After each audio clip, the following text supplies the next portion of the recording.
इन 3 काले कानूनों के साथ साथ सत्ता, बिकाऊ मीडिया, ढेरों गलत जानकारियां और हाड़ पिघलाती सर्दी से भी है। यकीन मानना, अगर आज मैं यहाँ पर नहीं आती तो मैं मेरे पापा को बार बार शर्मिंदा करती कि मैं तो छोटी बच्ची थी, अकेले सफर नहीं कर सकती थी। लेकिन आप तो खुद एक किसान हो, आप क्यों नहीं गए कि मत छेड़ किसान को, कि मत छेड़ किसान को, लड़ना मुश्किल होगा वरना ऐसा लिखेंगे इतिहास कि पढ़ना मुश्किल होगा। यहाँ पर उपस्थित सभी किसान योद्धाओं, माताओं, बहनों को मैं दिल की गहराइयों से सलाम करती हूँ। आज इस किसान महाभारत को 1 महीने से अधिक वक्त बीत चुका है। किसान इन सरहदों पर डटा हुआ है। ये सरहदें गुरुओं की सरहदें हैं। ये सरहदें दादा छोटू राम की सरहदें हैं। ये सरहदें चौधरी चरण सिंह की सरहदें हैं। ये सरहदें ताऊ देवी लाल की सरहदें हैं। ये सरहदें बाबा टिकैत की सरहदें हैं। ये सरहदें संसद को घेरे किसानों के वजूद की सरहदें हैं। इन सरहदों में इतनी ताकत है कि आपकी इस छोटी बेटी को मध्य प्रदेश से यहाँ आना पड़ा।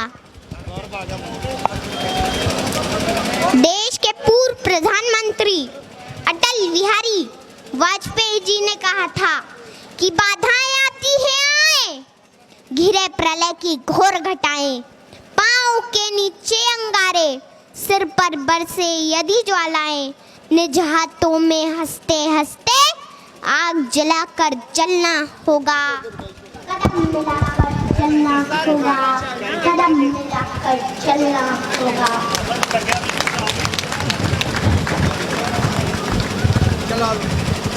ये आंदोलन कोई छोटा मोटा आंदोलन नहीं है।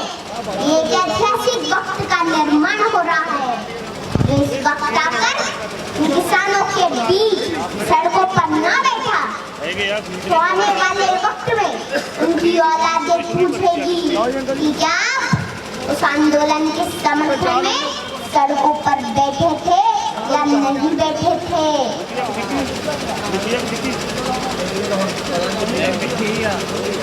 हमारे इस किसान आंदोलन ने पूरी दुनिया में एक मिसाल कायम की है। दुनिया हैरान है, इतना बड़ा मानव समूह शांतिपूर्ण तरीके से अनुशासन के साथ आंदोलन कर रहा है।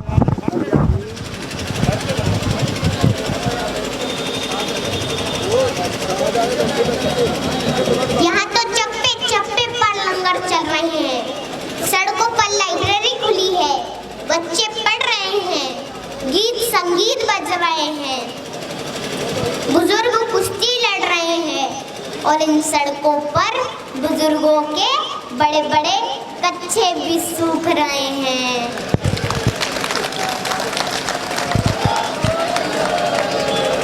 माताओं के चूल्हे भी इन सड़कों पर पक्के हो रहे हैं। होश में आ जाए हुकूमत, होश में आ जाए हुकूमत, तेरे घर कच्चे हो रहे हैं, तेरे घर कच्चे हो रहे हैं। यकीन मानना, अगर आज मैं यहाँ पर नहीं आती तो मैं मेरे पापा को बार बार शर्मिंदा करती कि मैं तो छोटी बच्ची थी, अकेले सफर नहीं कर सकती थी। लेकिन आप तो खुद एक किसान हो, आप क्यों नहीं गए। लेकिन मेरे पापा हमेशा जमीन से जुड़े मुद्दों के लिए आगे रहते हैं। पापा कहाँ हो आप? अच्छा हुआ कि आज आप मुझे यहाँ लेके आ गए और मेरे भविष्य के सवालों से बच गए, क्योंकि जब इस आंदोलन का इतिहास लिखा जाएगा तो कहा जाएगा कि लहू में भीगे तमाम मौसम गवाही देंगे कि तुम खड़े थे, तुम खड़े थे। वफा के रास्ते का हर मुसाफिर गवाही देगा कि तुम खड़े थे, तुम खड़े थे। शहर का सूरज गवाही देगा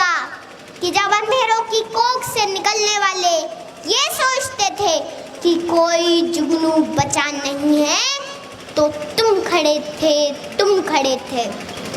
तुम्हारी आंखों की ताकचों में जलती रोशनी ने नई मंजिल हमें दिखाई। तुम्हारे भाई, तुम्हारे बेटे, तुम्हारी बहनें, तुम्हारी माएं, तुम्हारी मिट्टी का जर्रा जर्रा गवाही देगा कि तुम खड़े थे, तुम खड़े थे। हमारी धरती के जिस्म से जब हवस के मारे सियाह जोगों की तरह चिमटे हुए थे तो तुम खड़े थे, तुम खड़े थे। तुम्हारी हिम्मत, तुम्हारी अज़मत, तुम्हारी हिम्मत, तुम्हारी अज़मत और इस्तिकामत तो वो हिमालय है जिसकी चोटी तक पहुंचना न पहले बस में रहा किसी के, न आने वाले दिनों में होगा। सो आने वाली तमाम नस्लें गवाही देगी कि तुम खड़े थे, तुम खड़े थे, तुम खड़े थे।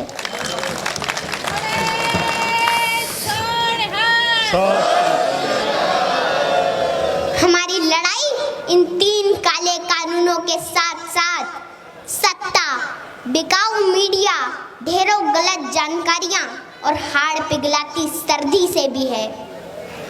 घर परिवार, खेत खलियान, पशुओं से दूर रहकर भी किसान इस मुश्किल घड़ी में यहाँ पर डटा हुआ है।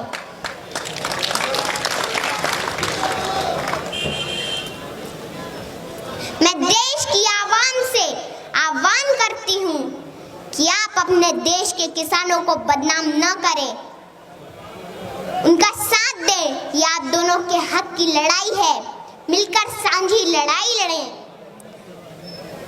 मैं आखिरी बात सत्ता से कहना चाहूंगी कि मत छेड़ किसान को, कि मत छेड़ किसान को, लड़ना मुश्किल होगा वरना ऐसा लिखेंगे इतिहास कि पढ़ना मुश्किल होगा, कि पढ़ना मुश्किल होगा। बोले सो निहाल। सत श्री अकाल।